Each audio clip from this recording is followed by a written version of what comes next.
Alobank dengan bangga mempersembahkan Festival Musik Internasional pertama di tahun ini, Alobank Festival 2022, menghadirkan penampilan deretan musisi ternama. Hadir 20-22 Mei 2022.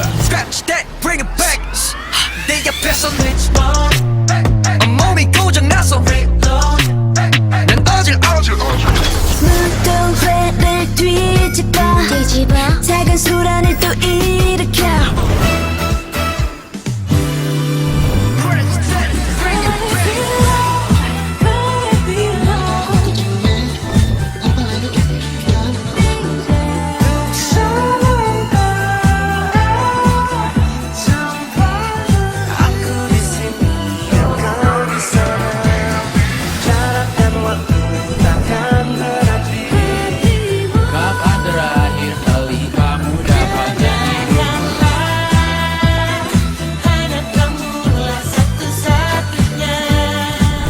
Jangan lewatkan Food Bazaar, Beauty, dan Travel Fair, dan masih banyak lagi. Menjadi all-in-one experience festival di Istora Senayan, Jakarta. Untuk hadir di Alobank Festival, pastikan download Alobank app dan upgrade akun kalian ke Aloprime. Nantikan update terbaru di www.alobank.com. Alobank, experience a simple life.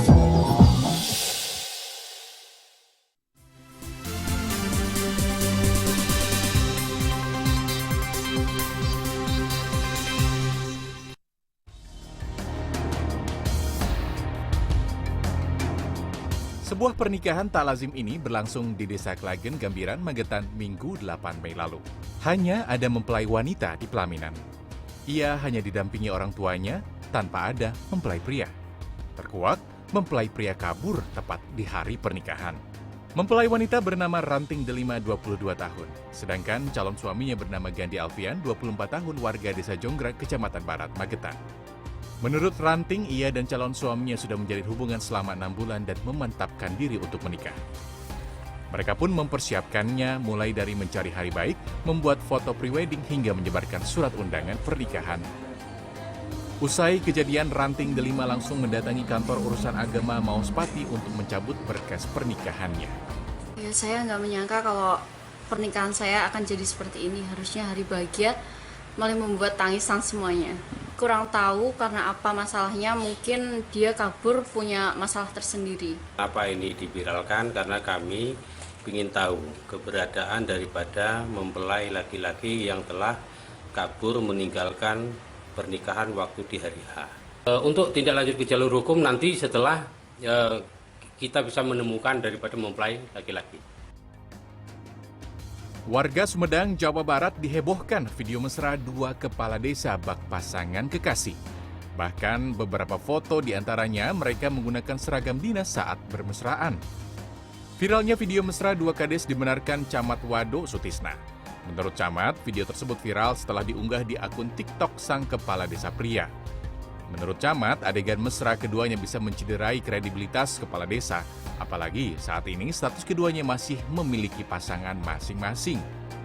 Sementara itu, Dinas Pemberdayaan Masyarakat dan Desa Kabupaten Sumedang sudah melayangkan surat pemanggilan kepada dua kades untuk dimintai klarifikasinya. Namun hingga Rabu sore, kedua kades tersebut tidak kunjung datang. Dan tentunya kami akan melayangkan surat tadi, surat panggilan kepada yang bersangkutan untuk diminta keterangannya apa yang terjadi pada video yang viral beberapa waktu yang lalu. Guna meredam gejolak di masyarakat, pihak kecamatan telah berkoordinasi dengan kepolisian dan TNI untuk melakukan pengamanan. Masyarakat pun diimbau untuk dapat menahan diri. Tim Liputan CNN Indonesia.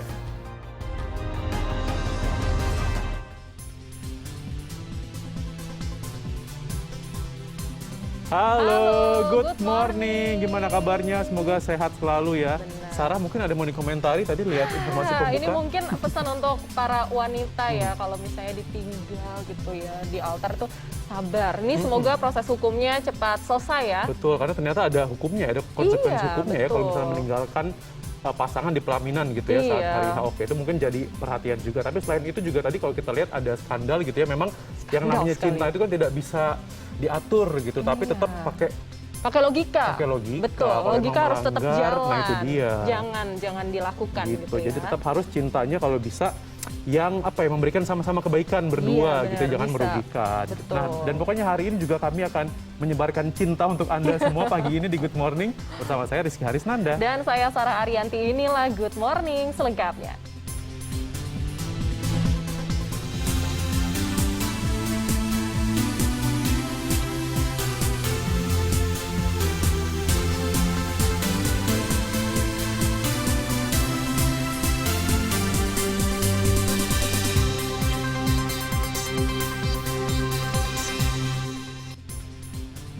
Ya, terjerat pinjaman online, seorang wanita di Semarang nekat membunuh anaknya sendiri di sebuah kamar hotel. Ya, ini tersangka pun mencoba bunuh diri dengan minum air sabun dan mengikat leher dengan handuk.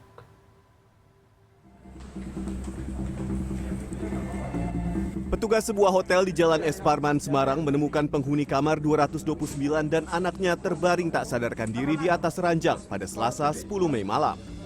Petugas hotel lalu mendatangkan tim medis dan polisi dan berhasil membangunkan sang ibu dalam kondisi leher terikat handuk. Sedangkan anaknya yang berusia 4 tahun sudah dalam kondisi tak bernyawa. Polisi menduga sang ibu membunuh anaknya dan berusaha bunuh diri. Dugaan ini pun menguat setelah sang ibu mengaku merasa bersalah karena terjerat pinjaman online 12 juta rupiah yang dipakai rekannya. Namun kasus ini membuat dirinya diteror dan diancam hingga diketahui suaminya. Bermotif adanya persoalan rumah tangga yang terjadi antara tersangka dengan suaminya, di mana si pelaku, si tersangka ini merasa takut karena telah menggunakan uang milik mereka sebagai suami istri. Sudah menggunakan uang tanpa sepengetahuan suaminya. Tersangka mengaku bila dirinya ingin mati bersama anaknya. Usai membunuh anaknya, ia mencoba bunuh diri dengan minum air sabun dari kamar mandi hotel dan menjerat lehernya dengan handuk. Kalau pulang nggak berani pulang. Terus? Ya udah terus lihatnya kayak gitu. Kayak? Enggak. Maunya berdua semua. Semuanya berdua, cuman dianya bisa diselamatkan. Atas perbuatannya, tersangka langsung dijebloskan ke penjara dan dijerat Undang-Undang Nomor 23 Tahun 2002 tentang Perlindungan Anak dengan ancaman hukuman lebih dari 15 tahun penjara. Damar Sinuko, Semarang, Jawa Tengah. Informasi selanjutnya, kita tahu pandemi COVID-19 ini belum usai dan kini warga ibu kota dihadapkan dengan kasus hepatitis akut misterius. Wakil Gubernur DKI Jakarta Ahmad Riza Patria mengungkapkan 21 orang diduga terjangkit hepatitis akut ini. Ya, kewaspadaan terhadap merebaknya hepatitis akut pun mulai ditingkatkan. Kementerian Kesehatan telah menunjuk Rumah Sakit Pusat Infeksi Sulianti Saroso sebagai salah satu rumah sakit rujukan untuk kasus hepatitis akut yang masih belum diketahui penyebabnya. Temuan dugaan kasus hepatitis akut mengintai sejumlah wilayah di Indonesia, termasuk Jakarta. Rabu sore, Wakil Gubernur DKI Jakarta Ahmad Riza Patria mengungkapkan ada 21 orang di Jakarta yang diduga terjangkit hepatitis akut. Dari 21 orang itu, 3 diantaranya meninggal dunia. Kendati begitu, Riza memastikan jika seluruh temuan kasus tersebut kini masih dalam proses penyelidikan epidemiologi. Ia berharap korban meninggal dunia akibat dugaan hepatitis akut di Jakarta tak lagi bertambah. Pak, ini 21 tersebar di mana saja, usianya berapa.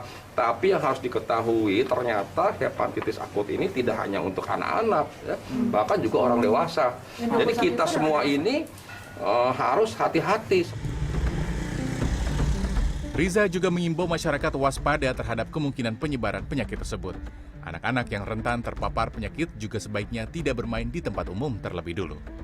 Kewaspadaan terhadap merebaknya hepatitis akut mulai ditingkatkan. Kementerian Kesehatan telah menunjuk Rumah Sakit Pusat Infeksi Sulianti Saroso sebagai salah satu rumah sakit rujukan untuk kasus hepatitis akut yang masih belum diketahui penyebabnya itu. Tak hanya fasilitas kesehatan, tenaga kesehatan pun juga telah disiagakan bila terjadi kemungkinan lonjakan kasus. Ini ruang IGD, jadi pasien yang datang langsung masuk ke sini. Ya, kalau memang dia sudah terindikasi infeksi, maka masuk sini. Ini ruang khusus ini. Ya. Ya. Oh, terlihat ada pintunya berlapis. Ya, betul. Dengan ruangan bertekanan negatif, pasien rujukan di instalasi gawat darurat akan mendapat penanganan pertama. Nah, dari sini akan diseleksi nanti pasien ini apakah di ruang rawat infeksi biasa atau di ruang ICU. Bila pasien dalam kondisi ringan, selanjutnya akan diisolasi di ruang rawat khusus. Ada 17 bed yang dilengkapi monitor untuk memantau perkembangan. Kan dia hanya 2 kategori, kalau kan severe atau berat atau fulminan. Oleh karena itu dia mutlak harus perlu monitor. Oke, apa yang dilihat dari monitor ini? Tanda vital. Sementara bagi pasien hepatitis akut yang mengalami penurunan kesadaran akan dirawat di ruang ICU. Perawatan intensif untuk penyakit infeksi memerlukan pantauan melalui monitor CCTV. Fasilitas terpenting dalam menangani kasus hepatitis akut adalah kesiapan laboratorium. Hepatitis akut memerlukan rangkaian pemeriksaan darah, tes usap tenggorokan, hidung, termasuk tes usap rektal dan feses. Dan diagnosis dari hepatitis akut berat ini harus disingkirkan hepatitis A negatif, B negatif, C negatif, D negatif. Gitu ya? Nah ini adenovirusnya positif. Terima kasih sekali lagi, Dok. Saya pesan saja satu. Betul. Masyarakat, termasuk petugas kesehatan di primer maupun secondary, jangan terlambat untuk melakukan penanganan dan juga rujukan. Ya. Tim Liputan CNN Indonesia.